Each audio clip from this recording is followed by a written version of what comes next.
নমস্কার আমার প্রিয় বন্ধুরা, কেমন আছো তোমরা সকলে? আশা করছি সবাই ভালো আছো। এটা ছিল 1 জানুয়ারি ভিডিও। সবাইকে জানাই আমার তরফ থেকে হ্যাপি নিউ ইয়ার। নতুন বছরের সবাইকে অনেক অনেক শুভেচ্ছা ও ভালোবাসা। সবার খুব সুন্দর কাটুক। তো প্রথম দিনটা কেমন কাটলো আমার সেটাই তোমাদের সাথে শেয়ার করি।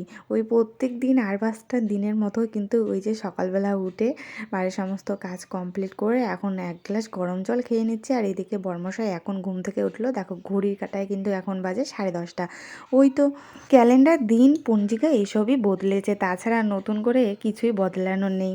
সব কিছু বদলালেও এই ভাগ্য না বদল হলে না কোনো কিছুই বদল হবে না। তো যাই হোক বন্ধুরা, নিজের মন মানসিকতা আগে বদল আনতে লাগবে, না হলে কিন্তু যতই ক্যালেন্ডার চেঞ্জ হোক তোমার আর কোনো কিছুতেই নতুন নতুন মনে হবে না। তো যাই হোক, দেখো কথা বলতে বলতে বিছানাটা গোছানো রেডি। নতুন বছরের শুরু, তাই জন্য নতুন ঠিক না, মানে বেড কভারটা চেঞ্জ করলাম। তো এই হলো ফাইনাল লুক। আর আগেরগুলো এখানে রাখলাম, এগুলো কেচে দিতে লাগবে। আর এই যে বালিশ কভার দুটো এখনও ভরাইনি, কেননা বালিশ দুটো একটু রোদ্রে শুকোতে দিয়েছি। আজকে যেহেতু প্রচুর রোদ উঠেছে, দেখো কি সুন্দর, তাই জন্য বালিশ দুটো বাইরে শুকোতে দিয়েছি, একটু শুকোক। অনেকদিন পর রোদ্র উঠলো, বালিশ কোলবালিশ সব কিন্তু শুকোতে দিয়েছি। পরে আর কি বালিশ কভারটা ভরে নেব। তো যাই হোক বন্ধুরা, এখন আমি একটু খাওয়া দাওয়া করবো, কেননা অনেকটাই বেলা হয়ে গেছে। আর 5টা দিনের মতো দুপুরবেলা রান্না করতে চলে এসেছি। তো আজকে স্পেশাল কিছু নয়, যে বললাম না, আর 5টা দিনের মতোই কিন্তু আজকের আমার দিনটা কেটেছে।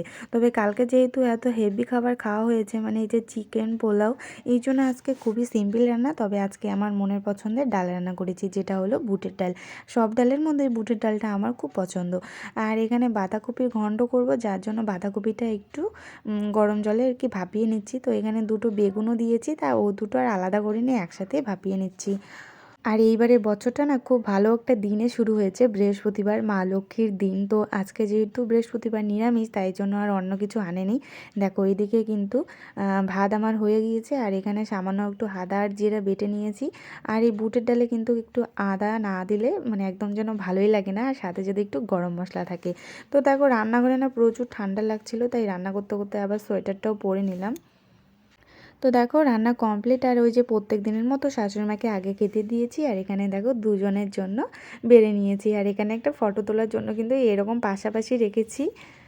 তো যাই হোক, দেখো ও এখন খাওয়া শুরু করছে, আর আমরা দুজনে এখন খেয়ে নেব। মানে ওই তো প্রত্যেক দিন দুপুরে খেতে খেতে আমাদের কিন্তু 3টা বেজে যায়। এখন যেহেতু ছোটো দিনের বেলা, 3টা মানেই কিন্তু অনেকটা বেলা হয়ে যায়। খাওয়া দাওয়া কমপ্লিট করে প্রত্যেক দিনের মতো কিন্তু বর একটু রেস্ট নেয়, মানে ঘুমোয়। আমি আজকে ঘুমোই নেই, মানে ঘুমোই না বলতেই গেলে কি চলে, একটু মোবাইল দেখি ততক্ষণ আমি। তো এই যে এদিকে ওর বিকেলের জন্য একটু গ্রিন টি বানাচ্ছি, কেননা ও এখন রেডি হচ্ছে। আর একটু গ্রিন টি খেলে নাকি ওর এনার্জি আসে, মানে এই হলো ব্যাপার। তো সাথে একটা বিস্কুটও দিয়ে দিচ্ছি। আর এই বাদাম বিস্কিটটা কালকে এনেছিল, ভীষণ সুন্দর খেতে। তো এক পিস খেলেই মানে হয়ে যায়। বিস্কিটটা বেশ একটু মোটা সাইজের। নতুন বছর নতুন সময়, একটা কথা সব সময় মাথায় রাখবে, দেখবে জানুয়ারি মাস কিন্তু তোমাদের স্বপ্ন দেখায়, আর ডিসেম্বর বাস্তবতার সাথে পরিচয় করিয়ে দেয়। তাই জন্য বলবো নতুন বছরের প্রত্যেকটা পদক্ষেপ কিন্তু খুব সাবধানে ফেলবে। বাঁচতে গেলে খেতে লাগবে, আর খেতে গেলে কাজ তো করতেই লাগবে। দেখো হ্যাপি নিউ ইয়ার হোক বা অন্য কিছুই হোক, প্রত্যেক দিনের মতো কিন্তু আমার বর ঠিক টাইমে কাজে বেরিয়ে যাচ্ছে। এদিকে কালকে দুটো কমলা লেবু এনেছে, দুটো না 4টা এনেছিল, দুটো মানে প্লাস্টিক থেকেই মানে খেয়ে নেওয়া হয়েছে, আর বের করেই রাখা হয়নি। তো সেই দুটো এখন বের করে রাখলাম, আর ও ফুল রেডি, এখন বেরোবে। তো যাই হোক বন্ধুরা, তোমাদের ব্লগটা কেমন লাগলো অবশ্যই কিন্তু কমেন্ট করে জানিও। দেখা হবে আরও একটা নতুন ব্লগে। টাটা।